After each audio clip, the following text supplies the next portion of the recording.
Well, it would be rather unfortunate if the U.S. is not able to lift the debt ceiling. In fact, it would then lead to a default. If there would be a default, what you're going to see is that the price of or value of government bonds is going to fall.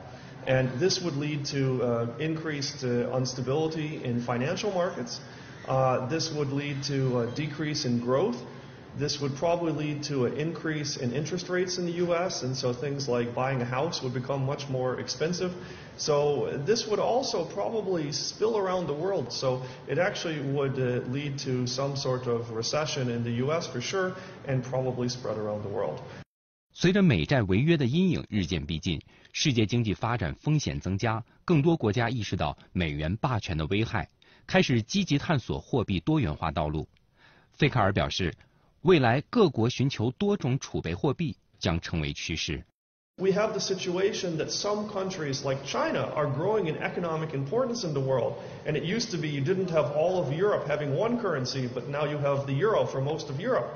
And this is making that there are more clear alternatives to the dollar as a reserve currency. And so already, irregardless of whatever the U.S. does, there's increasing pressure that probably there could be not a reserve currency, but a basket or several reserve currencies. Probably this trend will happen.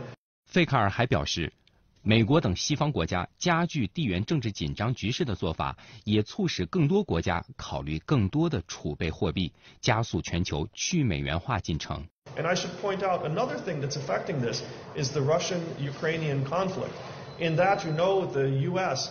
took some strong financial actions against Russia, preventing them from using, that is Russia and Russian companies from using the SWIFT international banking transfer and freezing Russian assets in U.S. banks.